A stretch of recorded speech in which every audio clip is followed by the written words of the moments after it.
விண்வெளிக்கு வெற்றிகரமாக சீறி பாய்ந்த இஸ்ரோவின் 100வது ராக்கெட்டின் மாஸ்டர் மைண்ட் தமிழன். சந்திராயன் 2 மற்றும் 3 ஆதித்யா L1 திட்டங்களில் முக்கிய புள்ளி. புது சரித்திரம் படைத்த தமிழன் யார்? அவரின் வரலாறு என்ன? இஸ்ரோவின் பல சரித்திர சாதனைகளில் தற்போது ஸ்ரீஹரிகோட்டாவில் இருந்து ஏவப்பட்ட 100வது ராக்கெட்டும் இணைந்துள்ளது. வெற்றிகரமாக விண்ணில் ஏவப்பட்ட இந்த ஒரு 100வது ராக்கெட்டுக்கு முக்கிய பங்காற்றி மாஸ்டர் மைண்டாக இருந்தவர் வி நாராயணன் என்பவர். இவர் தமிழ்நாட்டைச் சேர்ந்தவர் என்பது எத்தனை பேருக்கு தெரியும்? கன்னியாகுமரி மாவட்டத்தை பூர்வீகமாக கொண்ட வி நாராயணன் கேரளாவில் உள்ள திருவனந்தபுரத்தில் LBSC எனப்படும் திரவ உந்து அமைப்பு மையத்தின் இயக்குநராக பணியாற்றியுள்ளார். மேலும் கரக்பூர் IITயில் பட்டம் பெற்றுள்ளார். 1984ஆம் ஆண்டு இஸ்ரோவில் சேர்ந்ததாக கூறப்படுகிறது.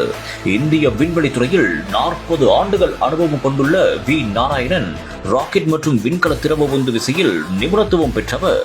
துவக்க காலத்தில் விக்ரம் சாராபாய் விண்வெளி மையத்தில் ஒளி ராக்கெட்டுகள் மற்றும் மேம்படுத்தப்பட்ட செயற்கைக்கோள் ஏவுதளம் மற்றும் துருவ செயற்கைக்கோள் ஏவுதளம் ஆகியவற்றின் திட உந்து விசை பகுதியில் பணியாற்றினார் என்றும் கூறப்படுகிறது.